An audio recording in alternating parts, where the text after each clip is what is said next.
Luka Dončić slumped over his locker in the arena, sweat still pouring after logging 39 grueling minutes.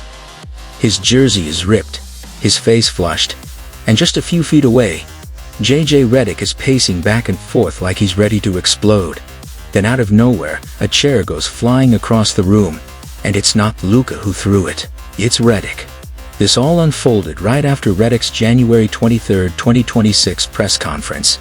And that night wasn't just about a loss to the Clippers, it felt like something bigger cracked. What looked like a rough game on the surface quickly turned into a turning point for the Lakers. While fans were busy watching highlights, Redick was at the podium, taking shots that felt less like accountability and more like deflection. On paper, it doesn't look disastrous. The Lakers fall 112-104. Luka puts up 32 points, 11 rebounds, and 8 assists, strong numbers by any standard. You might think it was just a tough matchup, but the real story started the moment Redick faced the media.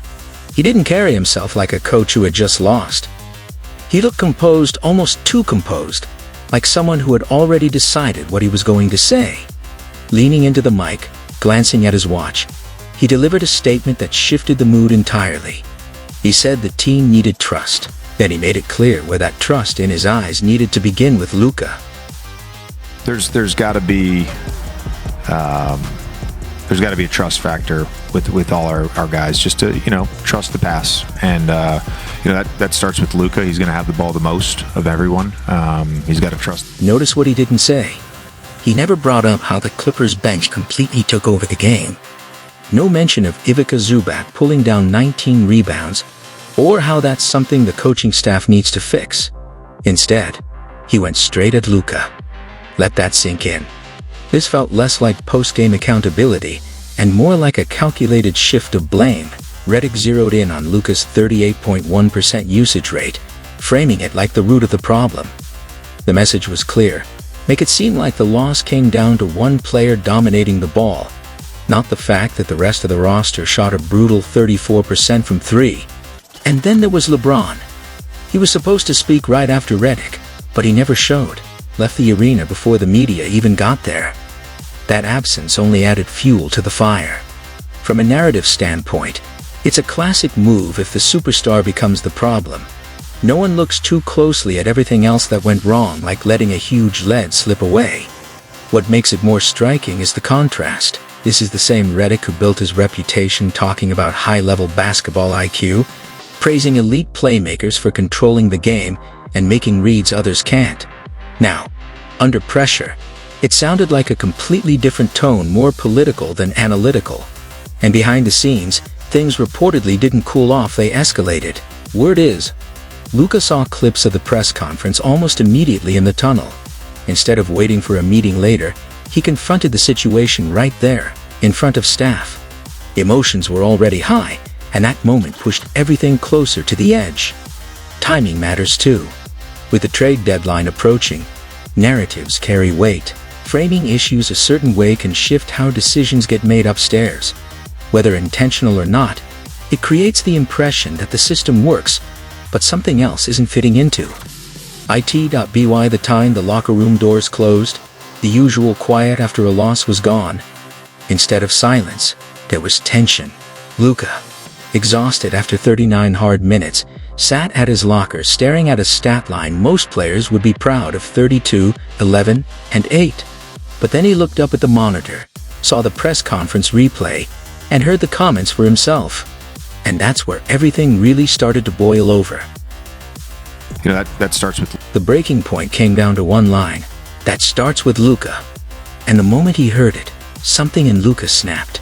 When Redick walked into the locker room, clipboard in hand, carrying himself like he was about to deliver a lecture, Luka didn't stay seated. He got up and went straight at him. According to people in the room, Luka fired back immediately. Trust who, JJ? Who exactly am I supposed to trust out there? Redick tried to keep things calm, leaning into his usual talk about spacing and usage rates, but Luka wasn't having it. He pushed back hard, calling out what he saw as hypocrisy. At one point he reportedly said, "You want me to trust the pass? I give them the ball, and they treat it like a grenade. You want stats? Look at the stats." That's when it turned personal. He stopped speaking in general terms and started calling people out directly. His focus shifted to the middle of the room, DeAndre Ayton. The frustration had clearly been building, and this was where it finally boiled over. Luka reportedly questioned how a max contract 7-footer could miss point-blank lobs the way he did that night, putting the spotlight squarely on him as tensions hit a peak.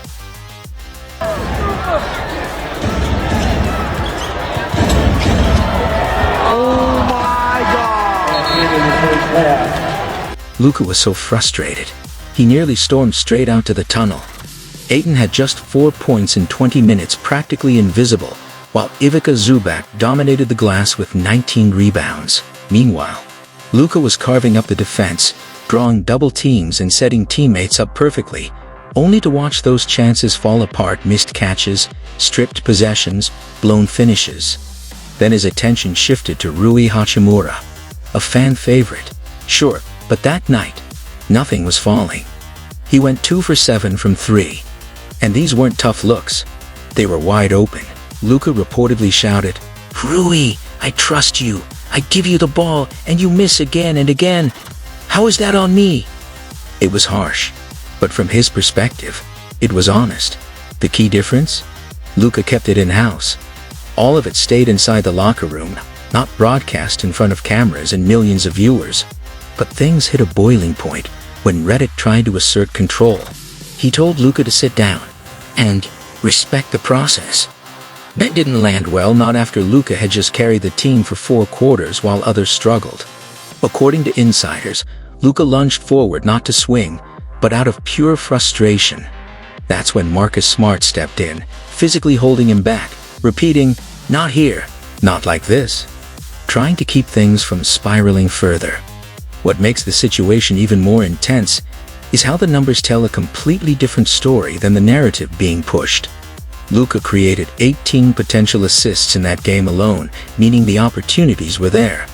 But missed shots brought that total down to just 8 actual assists. As a team, the Lakers are hovering near the bottom of the league in three-point shooting, around 34 to 35%. So when Reddit talks about trusting the pass, it raises a real question. Trust it to what outcome? And the impact Luka has is obvious in the splits.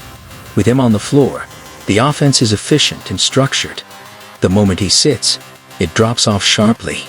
Without his presence, the system struggles to generate consistent looks or rhythm. Eventually, yeah, I mean, it's just, again, I think it just goes back to the human element of everything.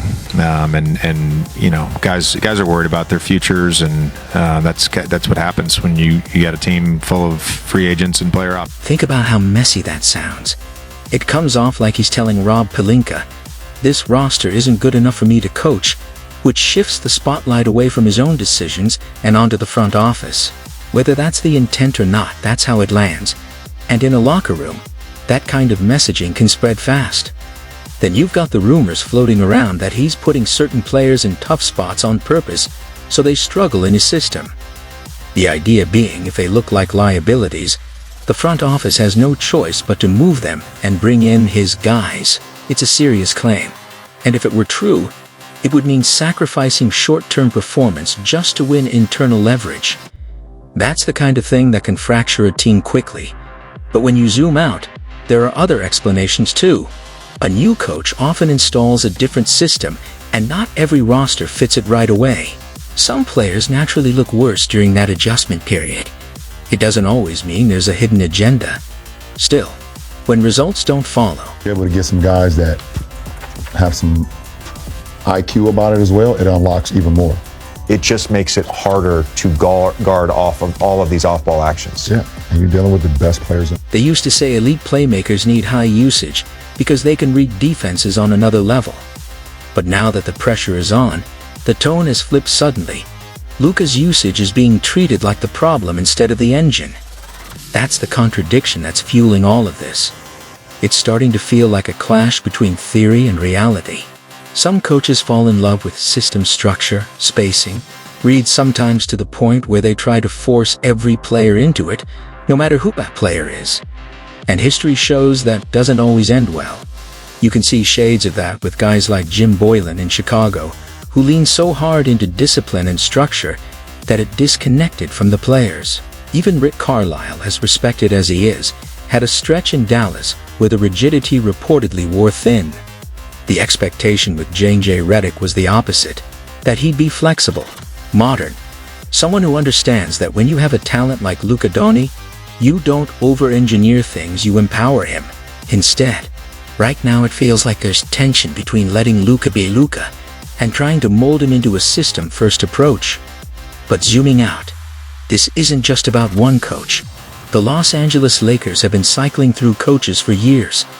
Frank Vogel wins a title, he's gone.